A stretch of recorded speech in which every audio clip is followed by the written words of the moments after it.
Bonjour à tous. Aujourd'hui, c'est une vidéo un peu spéciale que je vous propose. Parce qu'on ne va pas parler d'un film sorti au cinéma. Rassurez-vous, on ne va pas parler d'un film de la SVOD, j'ai encore ce qui s'appelle une dignité. Il y a un peu plus d'un an de cela, un youtubeur nommé Anthony Pazzona décide de mettre en place un projet communautaire. Une sorte de film fait avec plusieurs collaborateurs. Un film qui se nommerait Les Lettres de l'Angoisse. Inspiré largement du film The ABC of Death, Les Lettres de l'Angoisse c'était un projet de film qui regroupait 26 courts-métrages, une par lettre de l'alphabet. Et ces 26 courts-métrages avaient un thème en commun, la peur. Oui, au cas où si c'était trop subtil pour vous. Et ces 26 courts-métrages seraient aux 26 lettres de l'alphabet avec un mot commençant par la lettre en question.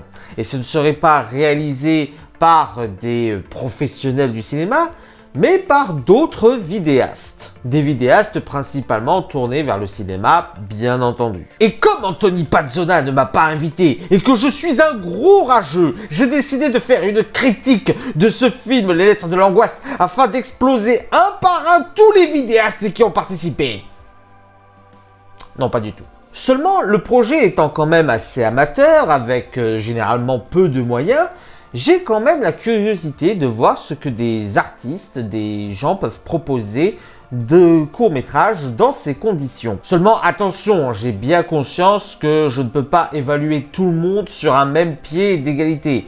J'entends par là que parmi les vidéastes sélectionnés, certains sont plus habitués au court-métrage, à la mise en scène que d'autres, voire ont un peu plus de moyens. Donc voilà comment on va procéder. Nous allons voir chacun de ces courts-métrages et faire une critique individuelle de chacun d'entre eux, avec en direct le classement que je lui donne parmi tous les autres courts-métrages. Ensuite, quand nous aurons passé les 26 courts-métrages, nous évaluerons ce projet dans sa globalité. Et nous n'allons pas seulement juger le métrage en lui-même, nous allons également parler du vidéaste en question et voir si c'est un habitué de la mise en scène, afin de voir quelles exigences on peut attendre de lui. On est parti ? On est parti.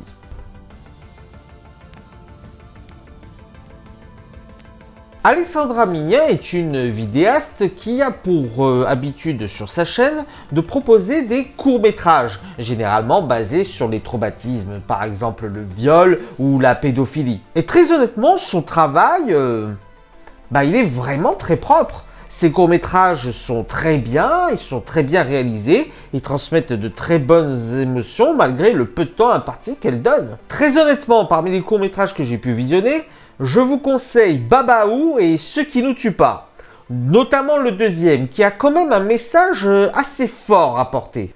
Et c'est pour ça que son court-métrage, il m'a assez déçu en fait. Bon, déjà, je comprends pas le choix du mot angle mort, je veux dire, apparition me paraissait déjà bien plus approprié, enfin bref. Techniquement, c'est propre, il n'y a rien à dire. Les plans sont efficaces, ils sont très bien choisis pour faire apparaître la menace, il n'y a pas de problème de ce côté-là. Seulement, j'ai deux très gros reproches à faire à ce métrage. Déjà, la menace est beaucoup trop explicite, beaucoup trop tôt. Je veux dire, on voit directement ce que c'est et c'est un peu trop bourrin dans ses apparitions. Je veux dire, si on avait un peu plus de doutes sur ce que c'était ce personnage qui hante la protagoniste, ça aurait été bien.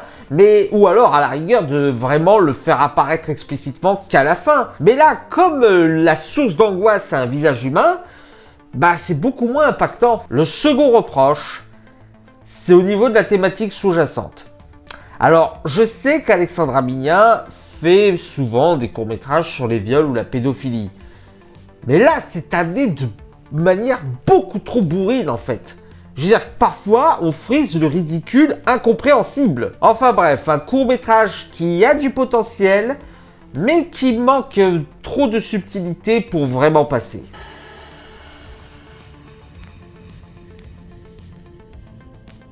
La chaîne YouTube de Zone Geek est une chaîne YouTube qui, de ce que j'ai compris, est une chaîne YouTube plutôt habituée aux émissions, aux radios libres, aux discussions autour de sujets geeks avec une bière à la main. Bref, pas tellement des gens habitués à la mise en scène. Perso, c'est pas le genre de contenu qui m'intéresse, mais si ça peut vous plaire, Et du coup, ce court-métrage, au contraire, m'a très agréablement surpris. Déjà, disons-le, le décor a été extrêmement bien choisi. J'adore le plan avec les miroirs. Je veux dire, cette partie du couloir avec les miroirs à côté des escaliers, ça a été extrêmement bien utilisé. J'aime aussi comment ils ont fait pour s'établir sur la longueur. Bon, ça reste un court-métrage, mais c'est un court-métrage qui se pose, qui laisse l'ambiance s'installer. Après, ils n'ont pas choisi le mot le plus simple. Et on va pas se mentir, l'exploitation du thème est assez simpliste. Petit reproche cependant, le film aurait dû être 100% muet. Parce que les deux seules répliques qui sortent de ce métrage sont très nanardesques.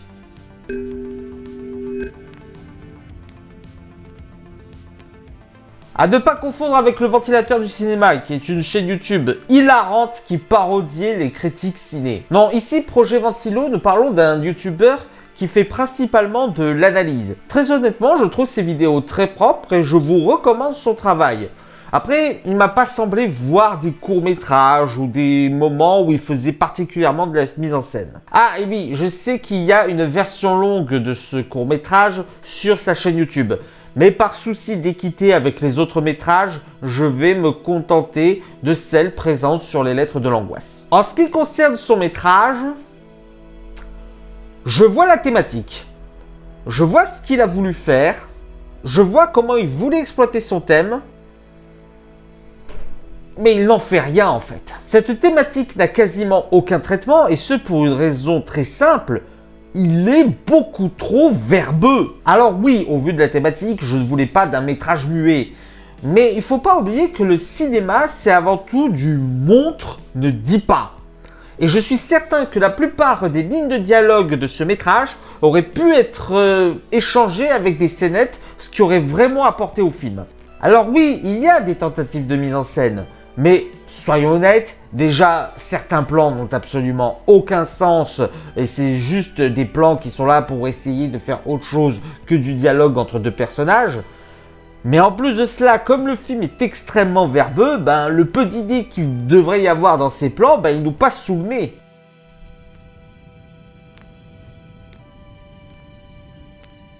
Je risque de me répéter dans cette vidéo, mais en ce qui concerne Réservoir Vlog, c'est une chaîne d'analyse cinématographique. Ça peut parler de films, de carrière d'acteurs ou de thématiques particulières, mais toujours orientées vers le cinéma.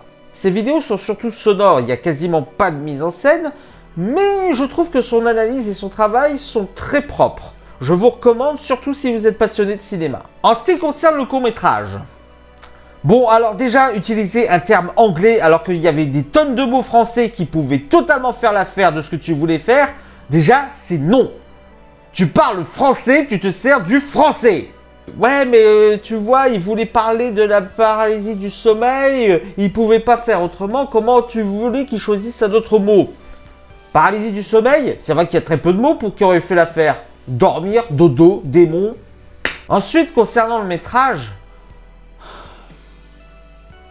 je ne comprends pas pourquoi rajouter un démon. Je veux dire, la paralysie du sommeil, thématique qu'apparemment il voulait aborder, c'était déjà une très bonne thématique. C'est une source d'angoisse en soi, la paralysie du sommeil. Alors pourquoi rajouter un démon?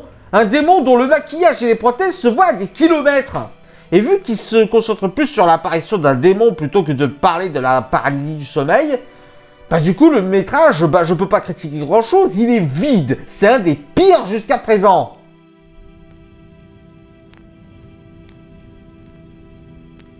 Freaks Motion Pictures est une chaîne YouTube qui à la base fait des animations en stop motion, notamment en se servant de la pâte à modeler. Et très franchement, ils ont un talent de dingue. Ça me rend fou et je vous recommande vraiment leur chaîne YouTube. Ils arrivent à rendre leurs vidéos dynamiques tout en continuant à être dans de la stop motion.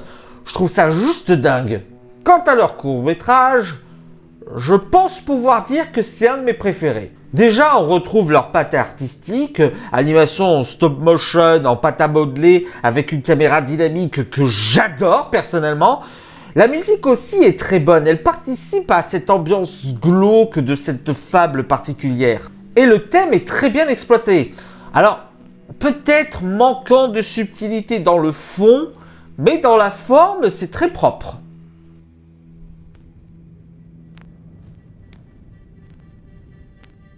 Je pense qu'Antoine Goya est un des vidéastes les plus connus parmi ceux qui ont participé à ce projet. Bon, il fait surtout des vidéos sur des sujets qui lui tiennent à cœur, tout en ramenant toujours un peu de culture avec lui. Vidéos avec lesquelles 90% je ne suis pas d'accord, mais qui a le mérite d'avoir un excellent bagage culturel et une excellente argumentation qui ne peut que pousser à la réflexion.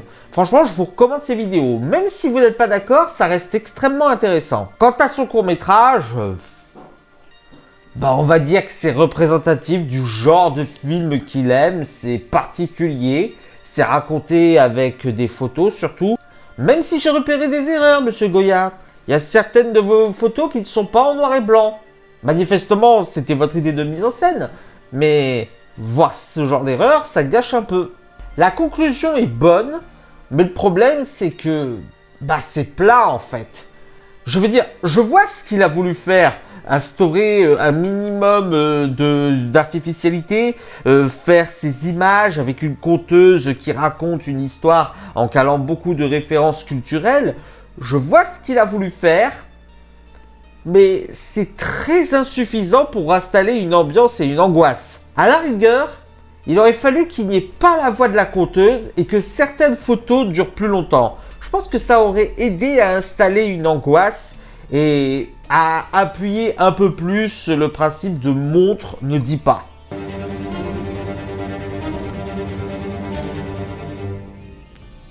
Alors, Deadwheel, c'est une chaîne d'analyse cinématographique qui le fait très clairement de manière politique avec beaucoup de moraline. Le genre d'analyse que je déteste. Parce que préférer analyser via le prisme de son idéologie plutôt que de tenter de voir ce qu'a voulu faire l'artiste, pour moi, c'est juste mort. Bref, c'est clairement pas une chaîne pour moi. Si vous voulez voir de la moraline, allez-y, mais ce sera sans moi. Pour ce qui est de son court-métrage, c'est pourri. C'est totalement pourri. Alors déjà, comme ton camarade Réservoir Vlog, t'es français ou américain, Deadwheel? T'es français. Alors utilise un mot français. Et alors, girl, c'est quoi le rapport avec ce que tu nous présentes? Je veux dire, tout le long du métrage, c'est juste une femme qui dit qu'elle a peur du jugement des autres. C'est même pas un sujet féministe. À moins que tu crois que la peur du jugement des autres, c'est uniquement les femmes qui l'ont. Et à part ça, le métrage est vide. Même la musique, c'est que des musiques préexistantes. Bonjour la fainéantise. Et ça boucle, et ça boucle. Et j'ai peur du jugement des autres, et j'ai peur du jugement des autres, et j'ai peur du jugement des autres. En fait, t'avais rien à dire dans ce métrage. T'avais rien à dire. Tu voulais juste faire un sujet sociologique, et du coup, t'as pas pu sortir mieux que ça. J'ai envie de dire, si c'était pour faire ça, autant de rien faire, hein.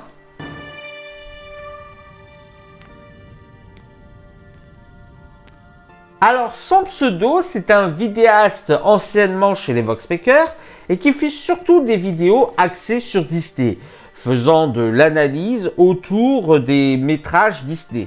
Et c'est l'une des meilleures chaînes YouTube qui soit, je vous la recommande largement. Je déconne pas, j'adore les vidéos de son pseudo. Je ne sais pas s'il a décidé de mettre sa chaîne de côté, mais si c'est le cas, c'est un gâchis tellement ses vidéos sont propres et bien travaillées.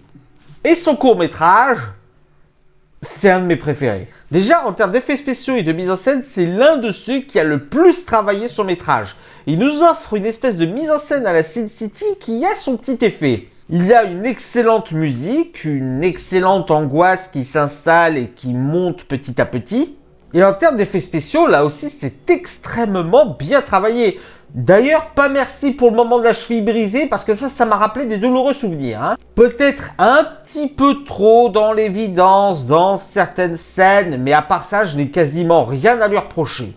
En plus, il y a un chat. Il a dû galérer pour lui faire tourner ce scène.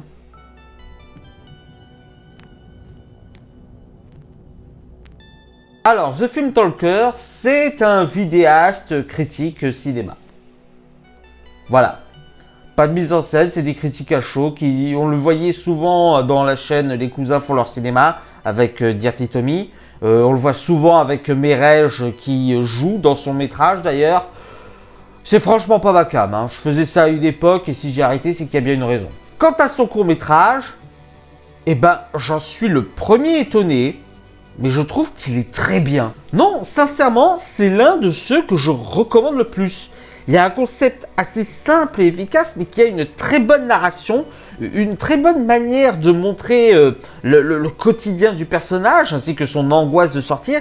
Cette manière aussi de nous montrer que cette société nous enferme dans un statu quo, dans une forme de médiocrité. Non, franchement, j'ai adoré.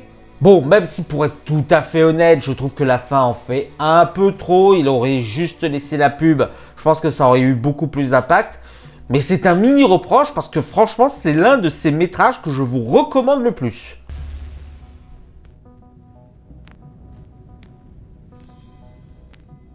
Alors, je ne connaissais pas cette chaîne avant de voir les lettres de l'angoisse. C'est une chaîne YouTube qui apparemment parle de pop culture en révélant quelques anecdotes comme les plagiats sur Doctor Strange. Et franchement, de ce que j'ai vu, bah, c'est assez propre. Je pense pouvoir dire que je vous la recommande. Quant à son court-métrage, bah, je suis embêté en fait. Parce que techniquement, il est très bon. Il y a une très bonne ambiance, il y a une bonne tension qui s'installe. La mise en scène nous fait faire des films. Les choses que se disent les personnages nous fait entrevoir une situation. Sauf qu'il y a un twist scénaristique qui amène toute l'horreur de la scène en réalité. Franchement, techniquement, il est excellent. Non, franchement, en soi, il est excellent. Sauf que son thème n'est quasiment pas exploité. Je veux dire, au moins dans Bras, on voyait des bras. Là, la jambe, on la voit que quelques secondes. Non, c'est vraiment pas exploité de ce côté-là. Je sais pas, tant qu'à faire, autant dire jambon. Je sais pas, tu fais en sorte que les personnages, on ait l'impression qu'ils mangent du jambon, mais c'est révélé à la fin que ce n'est pas du jambon. Je sais pas, je suis sûr qu'il y avait un moyen de faire une meilleure exploitation.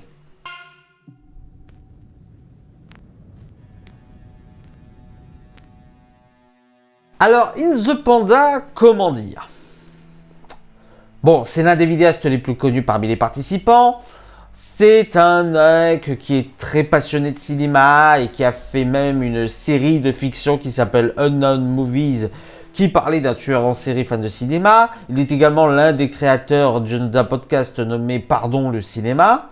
Et il est également connu pour avoir violé et agressé sexuellement plusieurs de ses fans, dont certains étaient mineurs. Voilà. Et concernant son court-métrage, bah, bizarrement, ça correspond bien à ce qu'on attendrait d'un type de ce genre. Alors déjà, The Panda, comme Deadwill, comme Réservoir Vlog, malus pour non-utilisation d'un mot français. Et oui, les mots russes, ça compte. Ensuite, bah, j'ai pas grand-chose à dire parce que, bah, il n'y a pas grand-chose en fait. Ça veut d'abord partir sur un sous-entendu de tournage pornographique avec la fille qui se déshabille et tout, pour partir ensuite sur du gore. Et la partie pornographique est beaucoup trop longue pour installer une quelconque angoisse. J'ai pas perçu de mise en scène particulière, j'ai l'impression que le mec a juste voulu se faire un délire, et vu le personnage, ça fait peur. Vraiment, on sent un très net manque d'inspiration. Après, le seul avantage, c'est que quand on le regarde une deuxième fois, ce court-métrage, bah du coup, les dialogues peuvent être perçus autrement. Ça donne un mini intérêt. Mais bon, je suis pas sûr qu'un métrage qu'on a besoin de voir deux fois pour qu'il ait un truc intéressant puisse être qualifié de bon.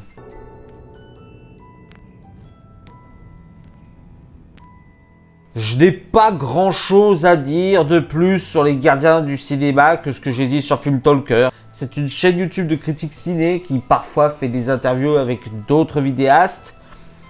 C'est pas ma cam. En ce qui concerne son court-métrage, alors, il y a un plan que j'ai beaucoup aimé. C'est un plan qui se trouve à côté de la voiture. J'ai trouvé que c'était relativement très bien fait. Par contre, le reste... Alors déjà, la subtilité, c'est pour les tapettes. On s'attend à ce qu'il y ait un truc qui arrive. Et hop, ça arrive. Mais même ça, ce n'est pas bien fait, en fait. Je veux dire, c'est quoi cet moment de transformation totalement nanardesque, en fait? C'est quoi? C'est un loup-garou? C'est un cyclotimique? Qu'est-ce qui se passe, en fait? Conserver sa personnalité sans toute cette scène de transformation, ça aurait été largement mieux, hein. Et on sent qu'ils ont voulu créer un twist à la fin, mais même ça, ça ne marche pas. Parce que même au niveau de la femme, on a tout un manque de subtilité. Et donc, on voit les choses venir à des kilomètres. Et le thème. Alors oui, le métrage se déroule en lisière de forêt, mais je suis certain qu'il y avait de quoi mieux faire.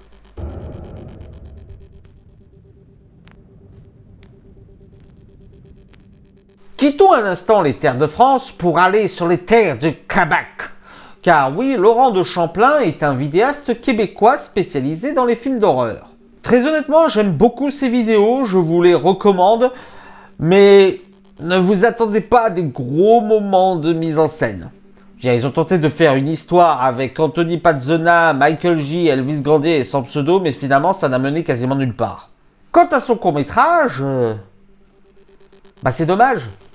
C'est dommage parce que c'était extrêmement bien parti. La première partie est excellente, elle est bourrée de tension et il y a une très bonne mise en scène. Je trouve même que Laurent a superbement bien utilisé le noir et blanc et la lumière. Ça a donné vraiment des effets d'apparition de personnages très efficaces. Malheureusement, arrive la fin, avec son twist scénaristique, et qui en fait beaucoup trop et qui termine les choses de manière vraiment trop abrupte.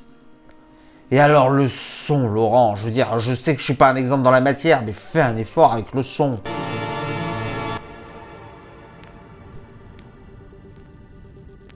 Les Chroniques du Cinéphile, principalement tenues par Valentin, est une chaîne YouTube de critiques ciné. Mais cette fois-ci, contrairement aux autres, je la trouve très intéressante. C'est l'une des plus pertinentes et des plus fines en termes d'analyse cinématographique. Je vous la recommande honnêtement. Quant à son métrage, je suis assez déçu. Je veux dire, je vois qu'il y a une volonté de mise en scène. Je vois qu'il y a une volonté de raconter les événements de son passé à travers des scénettes muettes avec un personnage de narrateur qui raconte. Mais ce métrage cumule deux gros problèmes. Déjà, il est beaucoup trop verbeux. Non, sans rire, faut arrêter les métrages avec un narrateur qui raconte tout, ça ne marche pas. Tiens, contentez-vous de montrer des scénettes. Montrez, mais ne dites pas, la voix du narrateur, elle gâche tout. Ensuite, l'exploitation du thème. Le thème choisi. Non. Je veux dire, à quel moment il est vraiment utilisé à part la fin? Je veux dire, moi, tout le long du film, je pensais que c'était noir, noirceur, un truc comme ça. Mais non. Mais c'est jamais exploité, en fait.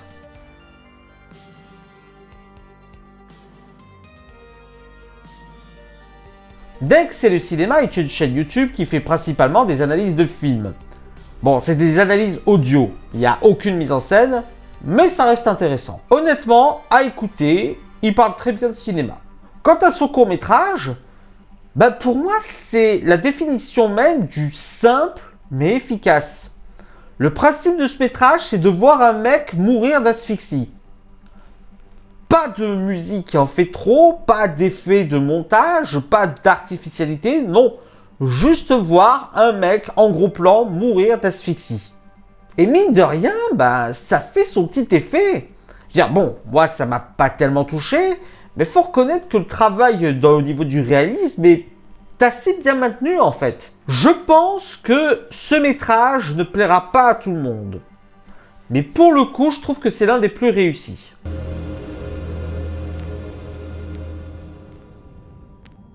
Drawer TV est un vidéaste spécialisé dans les films d'horreur et les films dérangeants.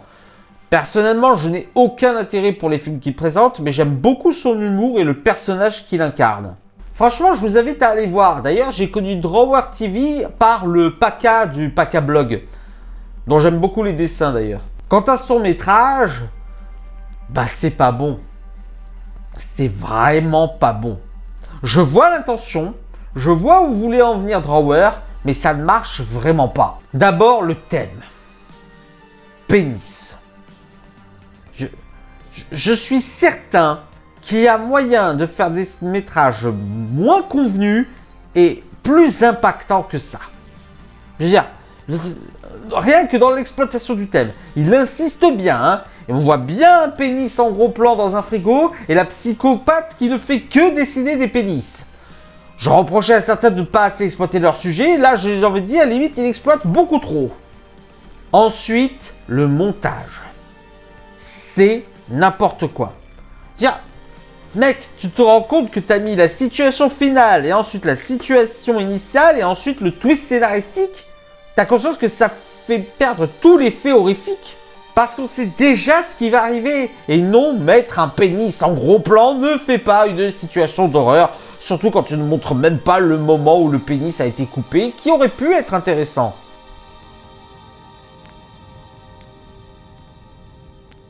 Lucas Gotia, c'est un vidéaste axé sur le cinéma, ça alors quelle surprise, mais beaucoup plus spécialisé dans les quiz et les tops. Et il lui arrive de temps en temps de faire des courts-métrages. Perso, j'ai bien aimé sa vidéo « Je me fais courser par Belzébuth », qui est un excellent mélange de court-métrage de fiction avec une espèce de vidéo YouTube qu'on pourrait voir popper. Je n'aime pas trop ses chroniques ciné, mais ses courts-métrages sont plutôt très propres. Et du coup, son métrage, c'est extrêmement décevant. Je veux dire, déjà avec l'exploitation du thème. Quenotte. Une quenotte, c'est une petite dent. Quel rapport avec le fait qu'un mec soit hyperchondriaque? Ou du moins qu'il a une énorme peur des germes. Ah oui, parce que c'est ça qu'on suit tout le long du métrage, rien de plus. Hein.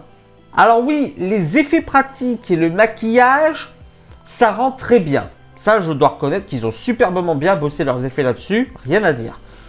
Mais ça va un peu trop loin. J'ai l'espèce de zombie dans les toilettes, on est d'accord que c'est plus ridicule qu'autre chose. Et alors, niveau écriture, les personnages sont extrêmement mal écrits. Je veux dire, qui, lors d'une soirée où les personnages sont à peu près 30 ans, réagirait comme ça face à un mec qui a peur des germes? Surtout que ça se voit à des kilomètres. Et à la fin, sérieusement, qu'est-ce qui se passe à la fin? Non, c'est vraiment très décevant.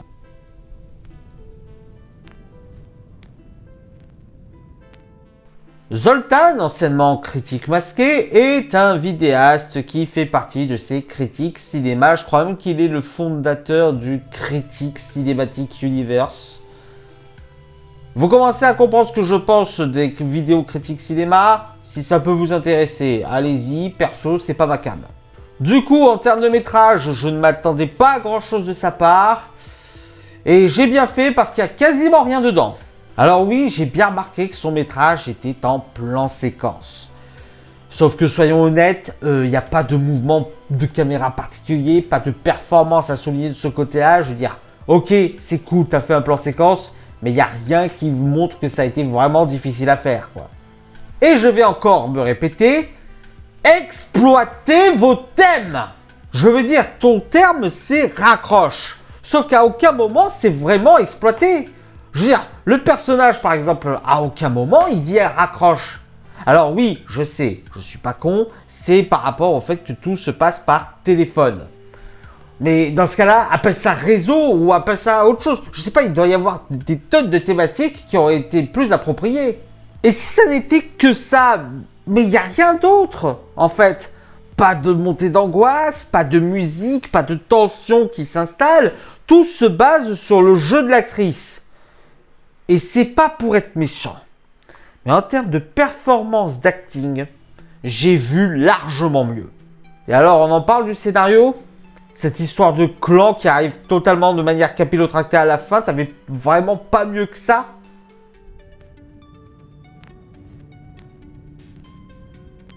Anthony Pazzona, c'est lui qui a démarré le projet en fait. C'est lui aussi qui avait pris à un moment donné la chaîne État Critique. Et ses vidéos sur le cinéma sont plutôt très bonnes, très bien travaillées. Il fait un travail d'analyse très bien léché. Franchement, je vous recommande. Quant à Flower Hybrid, il n'y a que 2 vidéos sur sa chaîne. Donc pour l'instant, ça serait un peu trop présomptueux pour vraiment parler de ce qu'il fait.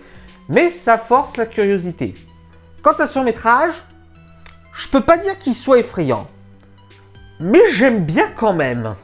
L'ambiance est assez bien marquée par cette musique de fond, cette absence de bruit, ces décors vides.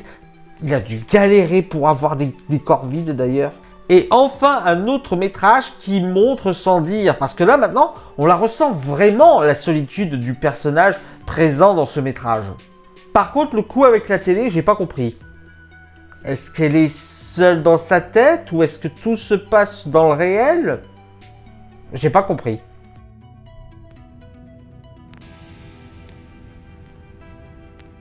Alors Merej, comme je le disais plus tôt, c'est un vidéaste qui fait partie des critiques cinéma et très honnêtement je parle vite parce que c'est l'un des moins intéressants et l'un des moins pertinents sur le thème du cinéma. Niveau Regil Goria, c'est dire. Oui je sais, c'est un peu violent, mais excusez-moi de ne pas avoir de respect pour quelqu'un qui méprise les gens qui regardent les films en VF et qui se vante d'avoir téléchargé illégalement un film non sorti au cinéma pour en faire la critique. Ceci étant dit, parlons à son métrage. Alors, bon déjà, j'aurais choisi Terre plutôt que Terminus, parce que Terre, c'est vraiment de la Terre dont on parle, des déchets, de tout ce qui peut lui arriver sur Terre, de tout ce qui se passe en ce moment sur Terre. Du coup, ça me paraît plus pertinent de dire Terre plutôt que Terminus, mais c'est du chipotage. En ce qui concerne le métrage en lui-même, c'est exploité par le montage toutes les horreurs qui se passent sur Terre. Les déchets, la pauvreté, la famine, les problèmes de certains pays. Et franchement, pourquoi pas? Je veux dire, essayer de montrer une angoisse avec ce qui se passe sur Terre, c'est une bonne idée. Seulement, 3 choses. Premièrement, la musique fait beaucoup trop dans le pathos. Je veux dire, on est plus sur un sentiment de désespoir ou de tristesse plutôt que d'un sentiment d'angoisse. Une musique angoissante aurait été largement meilleure. Ensuite, le problème, c'est que Merej mélange tout. Je veux dire, pour parler des choses horribles sur Terre, il parle également des progrès de la médecine, des gens qui s'amusent et de la pornographie. Mettre ça au même niveau que le cumul des déchets, que les maladies qui se propagent ou les problèmes écologiques, c'est vraiment se tirer une balle dans le pied. Ensuite, le montage n'a aucune logique.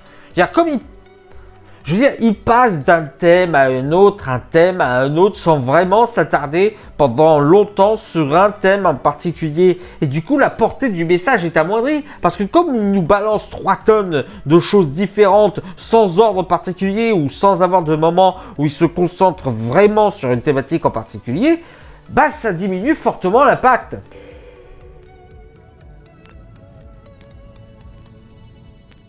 La chaîne de la suite de trop est une chaîne, ma foi, assez sympathique, parlant de suites qui seraient en trop dans des sagas de cinéma.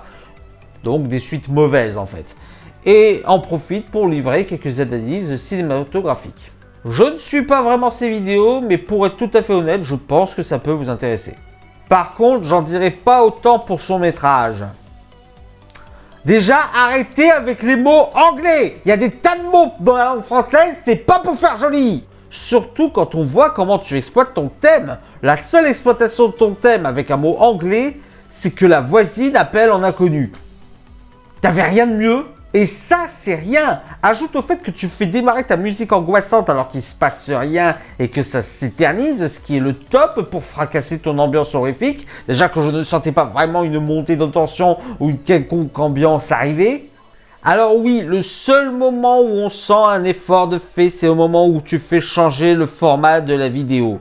Quand ton personnage est au téléphone ou quand il ne l'est pas. Et encore, même ça ne marche pas parce que tu t'es planté. T'as gardé le format téléphone alors qu'elle change des draps. Non, franchement, un des métrages les plus foireux.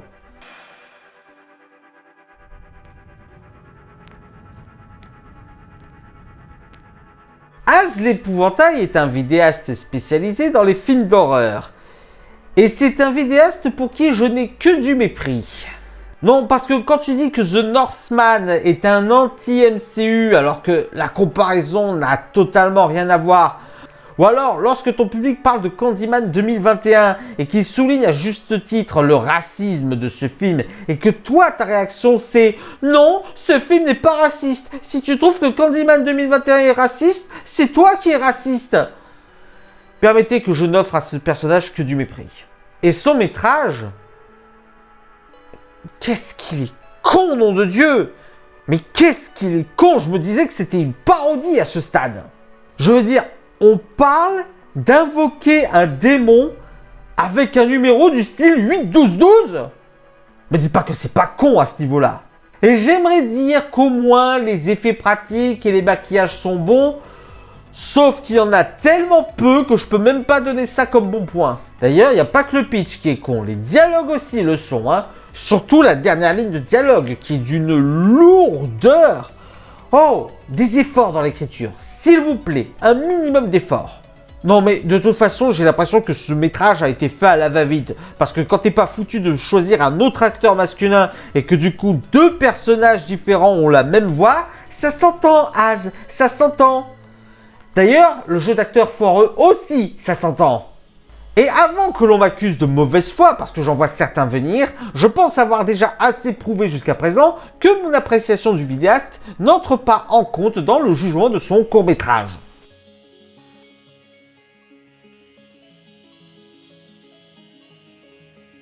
Romain Houlès est un vidéaste spécialisé dans le cinéma. C'est un peu l'impression qu'il m'a donné en tout cas. Et il a également fait un court-métrage basé sur l'univers de Massacre à la tronçonneuse. Et très honnêtement, je vous le recommande parce qu'il est excellent. Et concernant son court-métrage, bon, j'ai failli gueuler en voyant le titre, mais c'est vrai que oui, dès maintenant rentré dans le langage courant, alors... bon, ici, on parle de drogue. Et perso, ben, j'ai plutôt bien aimé. Il y a une bonne ambiance, bien poisseuse qui s'installe. Il y a une bonne montée de tension via le personnage dépendant de la drogue, avec son mode de vie, avec ce décor et cette mise en scène assez glauque et assez poisseuse. J'aime bien les effets pratiques aussi. Bon, la boue, c'était peut-être un peu trop, mais j'aime bien noter le changement de lumière, le changement d'ambiance qu'il y a avant et après la prise de la drogue. Même si il y a un truc gênant, c'est que c'est du cannabis. Ça fait partie des drogues les moins dures qui existent. Si encore ça aurait été l'héroïne par exemple, j'aurais compris. Mais tout ce métrage d'horreur pour un joint, ça me paraît bancal. Mais ma foi, je trouve que ce court-métrage réussit très bien son coup.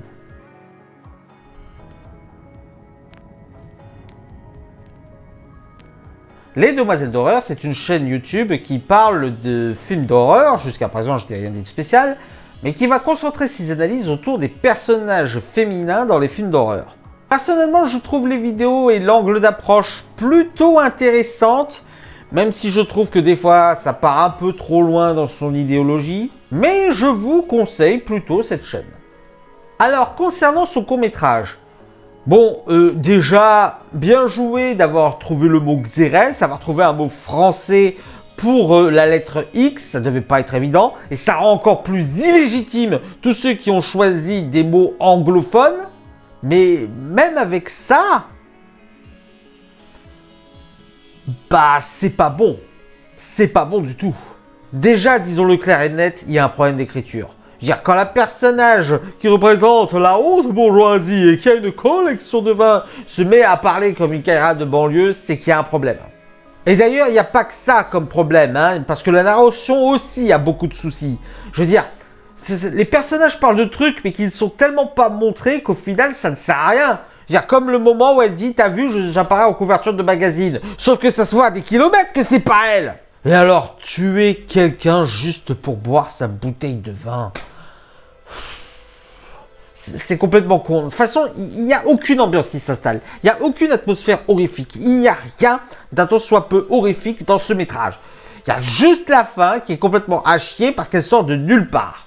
Et j'aurais bien voulu parler de la technique parce que la photographie est excellente. La photographie est très belle, l'image est très propre, très nette. Sauf qu'au terme de mixage sonore, ça part dans du beaucoup trop bas. Donc je ne peux même pas féliciter cela. Non, franchement, ça ne va pas du tout.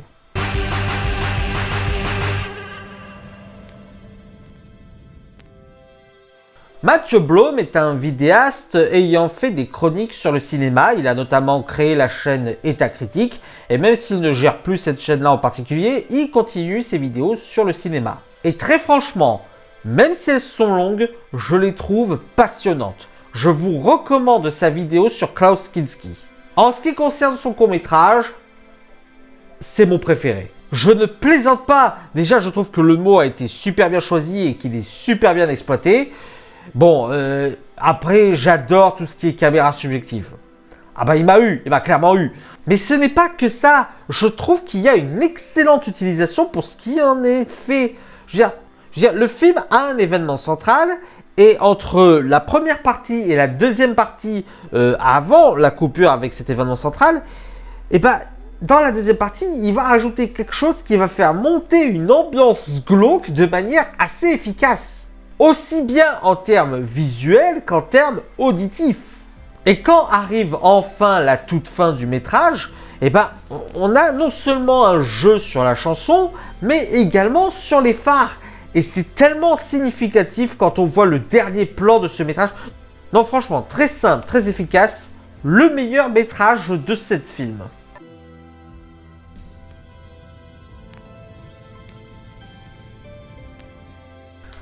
Ah! MJ Fermella. Par quoi je commence? C'est un ancien Voxmaker qui fait des vidéos sur le cinéma, qui est totalement parti en vrille, que ce soit sur le fond ou sur la forme, et qui est actuellement connu pour avoir agressé sexuellement et harcelé pendant des années son ex, et qui a provoqué beaucoup plus de victimes de harcèlement qu'on le croyait. Si vous ne voyez pas de quoi je parle, je vous conseille la première partie sur Chazelle Reborn et d'attendre les prochaines parties. Quant à son court-métrage, bah c'est pas bon. C'est pas bon du tout. Je vois l'idée. Je vois ce qu'il a voulu faire, cette espèce de personnage qui a un monstre en lui, qu'il essaie de calmer par la méditation, et ça aurait pu donner quelque chose d'intéressant. Seulement, ça ne marche pas, et ce, pour plusieurs raisons. Déjà, le décor.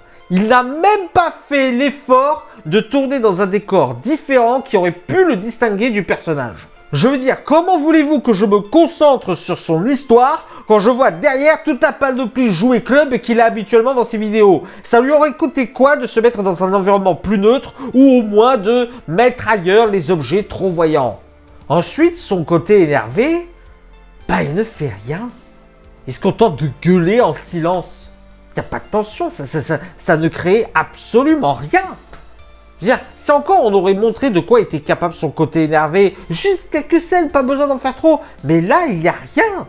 Certains vont me dire, ouais, mais tu comprends, c'est difficile à organiser, il se gêne pas pour le faire sur ses propres vidéos YouTube. En fait, je vois même un certain manque de respect au projet quand on voit ce qu'il est capable de faire en dehors sur sa chaîne YouTube et voir ce qu'il a proposé juste pour ce court-métrage.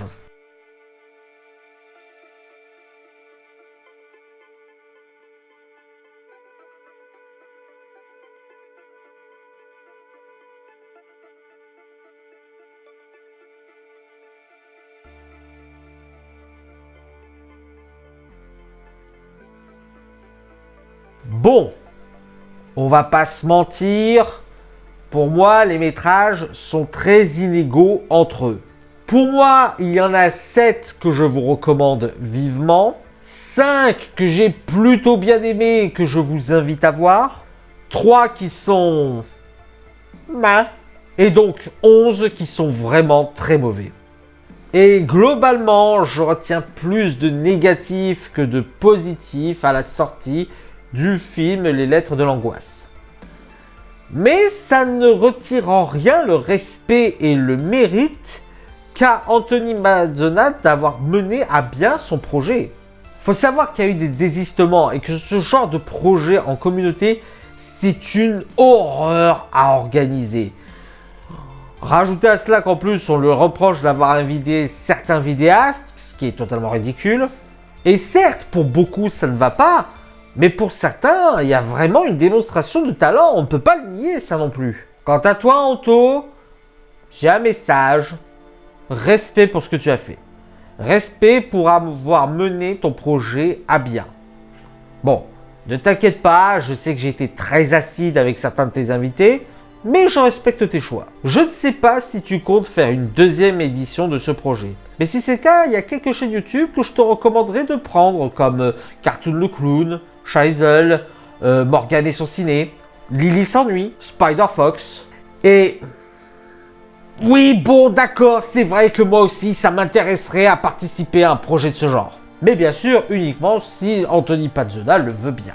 Et je tiens à rappeler une chose.